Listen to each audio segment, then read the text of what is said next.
well, be very intelligent, be progress, be very rational, and get an honorary degree. He could also suddenly, oh, here's a beautiful woman, so now I'll do all this nonsense and cheat and... There's no connection. I mean, scientists are not self-realized, self-controlled souls at all. They're ordinary people. So therefore the knowledge that comes from them must also be flawed. You know, and they generally, they can be very within just a field, where they're really experts. And then generally their knowledge is really good. As soon as they step outside, then they are just like everyone else. And sometimes the problem is that because they think they're expert in one field, they think also themselves, and others even think more, that whatever they speak is perfect and completely true. And so one should not be impressed by that. But of course, one should, but also one should respect it. I mean, someone has to become a professor like that means also you must have been studying and done some solid scientific work, research work like that. But ultimately, you have to take every claim and every evidence and just look at it. Is this true or false? Regardless of who presents it. It doesn't matter if he has a high title.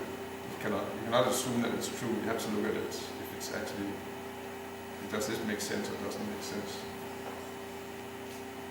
Could you mention one point? In the past, scientists were more teased and they were kind of believe in God, but in today's time we see scientists are more and more towards, non-believer side or kind of not so inclined. And at Prabhupada's time, what was the strategy at Prabhupada's time in teaching the scientists, and what strategy do we have now? Since we see that it's changing, how ISKCON is doing in that front of preaching scientists? I don't know if ISKCON as such has a common strategy. I think that's, we just individual devotees working on with this. Prabhupada's vision for like a strong unified Bhakti Institute didn't really become realized. For some years it was working like that, but and that's also one problem, is because intellectuals and scientists are very difficult to get to work together, because they each have their own mind and follow their own mind and follow their own inspiration like that, and so very soon the effort became very individualized, and it is very much like that today. So we are, basically we are just one here, one there, working with it, and of course corresponding a little like that, but not really like a united front with a common strategy and like that, which would be great. And a lot of funding, that's also a problem, scientific work is expensive. I mean, if you want to make experiments, laboratories like that cost millions, or any kind of research is very expensive. When Prabhupada wanted, actually funded Prabhupada, he wanted the BBT money, the profit from the BBT money. There were two things that Prabhupada said that the profits from the BBT should be used for building temples in India and Bhakti Institute. And so actually Prabhupada wanted it funded very much in science devotees, so actually they could really go out and confront the atheists of today. It didn't happen, so we're just working on whatever small scale we can.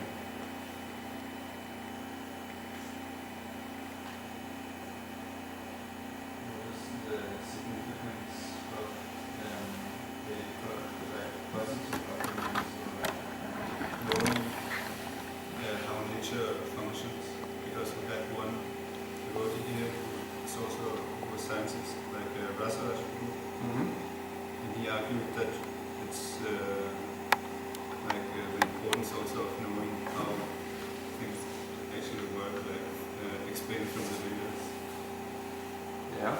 Can we turn this off? We don't need this anymore.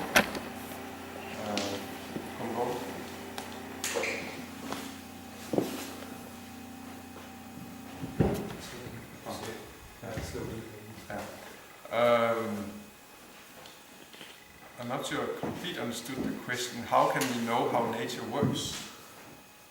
No, I mean, is it worth knowing, or is it like... How material nature works? Yeah, because he argued that...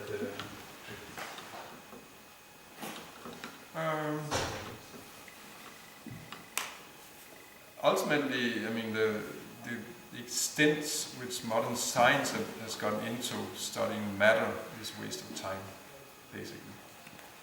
It's purpose of knowledge, of Sankhya, science would be called Sankhya, which means analyzing how nature works, is that you understand how nature works so you can detach yourself from it and liberate yourself from it. The result of science as they are practiced now is they get more absorbed in matter, they get more entangled in matter, they get more attached to matter. So the great sages would of course have a lot of very accurate knowledge, Sankhya philosophy and so on, but it would be secondary, and it wouldn't be, and if there were sages who didn't know in detail a lot, who were not really expert in particular parts of the Sankhya like that, would be they would be they might probably even be considered more elevated in one sense. I mean, in Vedic culture, those who are overly into all this technical and it's not really considered the high intellect, like astrologers, like Ayurvedic physicians and like that, are also intellectuals, but actually they're the bottom. They're practically like Sudras. They're considered, very educated Sudras, but they're not really considered sages as such, isn't it? So it's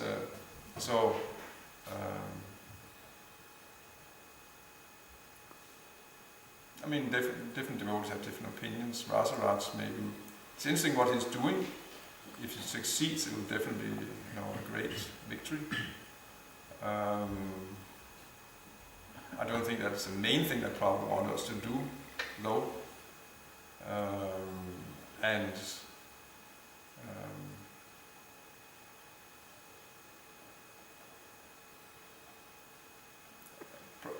As generally, I'd say our knowledge of matter should be. Just if you're talking about terms of just living, then we are basically into simple living. So we just want to know about the material world enough so we can function, survive, and so we can understand how material nature works, so we don't get caught by it, entangled by it. How much influence has Michael Kramer with hidden archaeology on the rise of intelligent design science? No influence, I'd say. How? After his book became popular? Yeah, it's hard to say. Maybe the question is Sariputta, and like that. Actually, when Sariputta passed away, Sariputta, he died in 2008, very suddenly. At that time, actually, I'm in contact with all the intelligent design community, scientists like that. So I wrote to them and told that Richard Thompson had passed away, and I knew him, and like that. And then I asked Philip Johnson. He is considered to be one of the founders of intelligent design today, and he knew Sariputta. They had met and they had corresponded, and Philip Johnson had actually written a foreword to. He wrote a foreword to Forbidden Archaeology, and he'd also written other things by Sariputta. So because I asked, then because actually the word intelligent design was used, as I showed you this quote from Sariputta in 1976, and within Hare Krishna we were using the word intelligent design in the 70s and 80s before it became prominent, became known. So I just for curiosity's sake asked if was there any kind of inspirational connection between Sariputta, or Richard Thompson as you called him, and the circle around him and intelligent design movement. And Philip Johnson think no, there was no connection as such. They arose. Because the word intelligent design as such it's not a new to them, it's something, I think there's even a place where Darwin uses the word. And you can have books in the 1700s I've seen quote, they use the term intelligent design. It's a standard way of expressing that nature has features which are intelligent design. This is not a result of any natural process.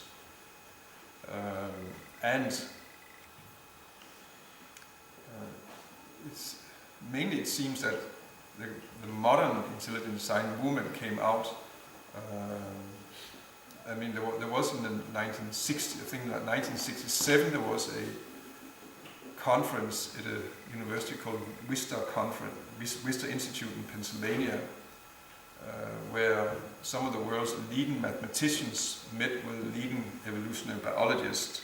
They had a conference called Mathematical Challenges to the Neo-Darwinian Interpretation of Biology, something like that, where the mathematicians were actually challenging the biologists, say actually mathematically your theory doesn't make sense. The numbers argue against it, it's simply too improbable what you're proposing.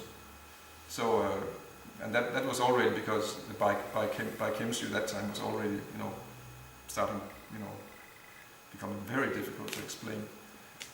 So there you had, from this conference was influential, and up through the 70s and 80s, it seems like also like within the world of biochemistry, there are biochemists who are starting using the word intelligent design and become skeptical of Darwinism, and they are actually the ones that became the intelligent design movement. And they became. There was this conference in '67, and then there was different things in the '70s. Then in '86, Michael Denton was an English-Australian. He was a medical doctor and some kind of biologist. He wrote a book called Evolution of Theory in Crisis, where he actually criticized the theory of evolution. That book became very popular. And then Philip Johnson, I just mentioned, he published a book called Darwin on Trial in 1991, which also became a bestseller and caused a lot of, got a lot of publicity on that book. And so it's mainly that's how intelligent design has arisen. But it's kind of in the air, the biochemists are discovering, they found the DNA, they find proteins, they thought proteins would be simple structures. They found out they are incredibly complex. Sometimes you've seen drawings of proteins, and they just look like you have one of these measurement tapes, which are just they screw all kinds of they don't follow any regular structure, and they discovered that on the DNA it's not only an incredible molecule, but there's written a text on it. There's a piece of there's a long string of information on it. It's digital technology, and they make these discoveries. It's just more and more astounding what they're finding. So this evidence becomes more and more acute, and so there are scientists who start openly speaking up and saying start talking about intelligent design. There's another book in I think it's '82 called The Mysterious Origin of Life, something like that, about biochemistry and the origin of life. It's they also talk about intelligent design. This looks like intelligent design. Mysterious origin. I think it's called either Mysterious Origin of Life or The Mystery of the Origin of Life, something like that. Written by. Three biochemists. One's name is Olson, one name is, I don't remember right now. I have the book at home. I don't remember the names right now. Very good book, 30 years old, but actually it's still, arguments are still relevant that they make that background.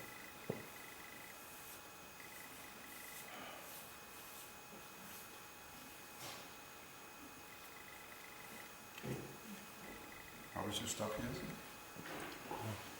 It's okay? Yeah, very okay. Not that we stop. Okay, yeah, no, yeah,